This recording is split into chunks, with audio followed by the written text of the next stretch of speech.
Chapter 1. Chrissy. Ow! That hurts!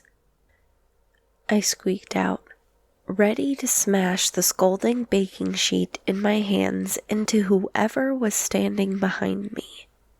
But when I turned around, my jaw dropped. It wasn't just some random customer who had accidentally bumped me and my arm scraped across the wire shelf. "Whoa there," came the deep bravado of Sheriff Paul Stone.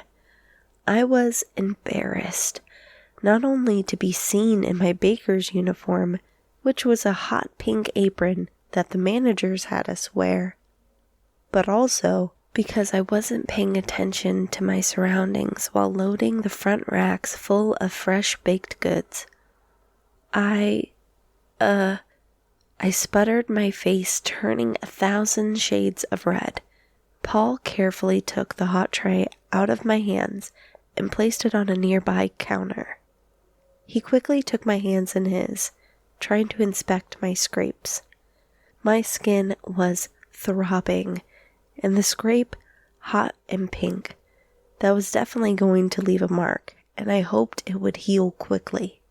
"I am so sorry," he said in that gruff voice of his, rubbing his thumbs over the softer parts of my skin. "It's okay. It's not your fault. I wasn't paying attention to what I was doing." I looked down at the ground, trying to ignore the ferocious thrumming in my heart. I could feel Paul's eyes on me, but I couldn't look over at him.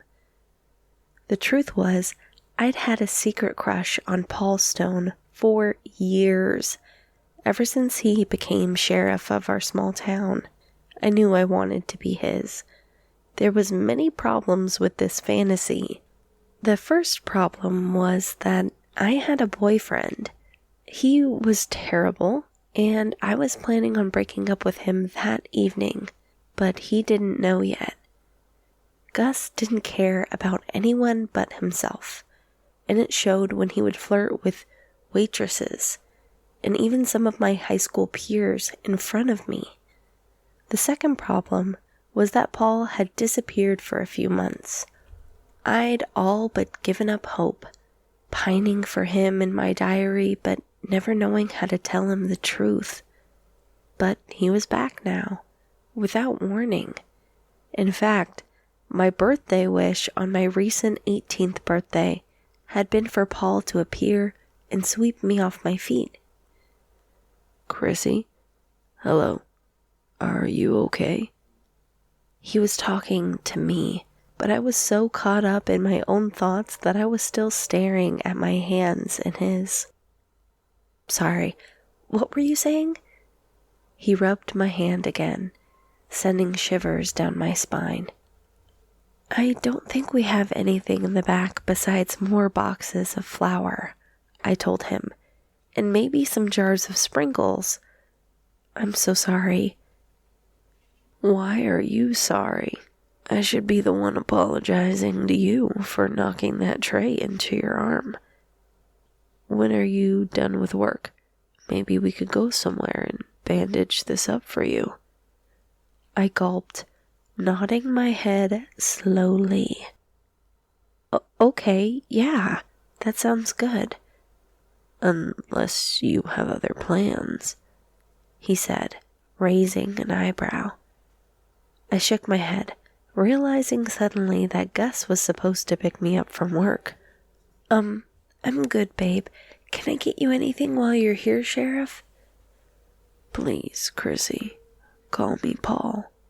And yes, if it's not too much trouble, I'll take a dozen muffins to go, and a coffee if you have any." "Definitely. I have a pot brewing right now." I went to the back to fetch him a box for the assorted muffins we had, and a sobering thought hit me. Was he buying these for his coworkers or his girlfriend? "So, who are you bestowing this sweet generosity on?" I asked as I reached into the glass display case, trying to keep the conversation casual.